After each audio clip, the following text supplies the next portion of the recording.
মাছ, জিওল মাছ, নদীর মাছ, জিওল মাছ। তো তোমরা কে কে খেতে চাও চলে আসো, আমাদের বাড়ির সবার নিমন্ত্রণ রইল তোমাদের সকলকে।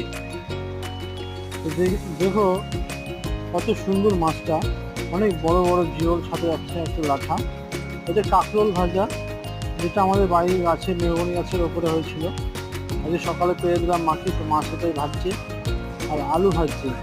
তো এইটা আমাদের ঘর, টিনের ছোট্ট একটি ঘর, সাথে সবজি রান্না হচ্ছে, পটল ভাজি, আলু ভাজি। আর মা রান্না শুরু করে দিয়েছে সকাল 9টার সময়। এটা আমাদের মাটির উনুন, সেখানে ডালও তৈরি হচ্ছে। আর এই হচ্ছে আমি, যে মায়ের ভিডিওটা করে নিচ্ছি। মা এত প্রতিদিন রান্না করে, এত কষ্ট করে রান্না করে, তাই মায়ের ভিডিওটা করে নিলাম। শুধু আমাকে দেখালে তো হবে না, মাকেও দেখাতে হবে যে আমাকে